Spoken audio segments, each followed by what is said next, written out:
शहीद बेनज़ीर भुट्टो यूनिवर्सिटी शहीद बेनज़ीर आबाद के सिंधी डिपार्टमेंट ने एक रोज़ा सिंधी लोक अदबी कॉन्फ्रेंस का इनेकाद किया। यूनिवर्सिटी के vice chancellor doctor Amanat Ali Jalbani ने खुसूसी तौर पर शिरकत की और सिंधी डिपार्टमेंट के असातिज़ा, तलबा और तालिबात से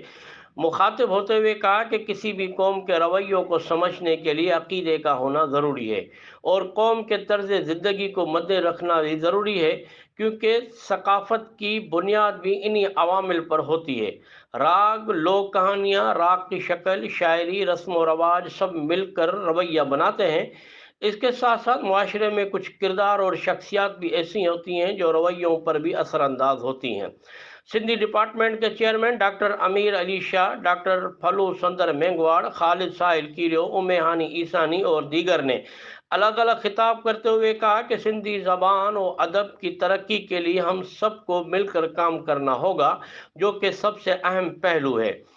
कॉन्फ्रेंस में सिंध के मुख्तलिफ इलाकों, शहरों और देहातों से आए हुए सुगढ़ों और शायरों में हाजी खान जावरी, हाजी अली गुल भट्टी, मंठार बुंगियो, गोराम खान जतोई, गुलबेग जमाली, इदरीस जमाली, अल्लाह रखो कीरियो और अब्दुर्रहीम शरीक हुए, जिन्होंने मुख्तलिफ असलाम की कहानियाँ, पहलियाँ, नज़में बयान करके सुनने वालों को यह एहसास दिलाया कि सिंधी ज़बान और सिंधी सकाफ़त कितनी भरपूर और ख़ूबसूरत है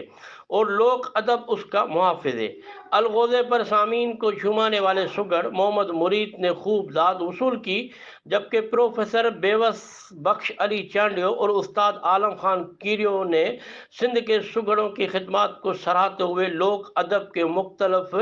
असनाफ की खूबसूरत अजमत और अहमियत पर तफसीली रोशनी डाली।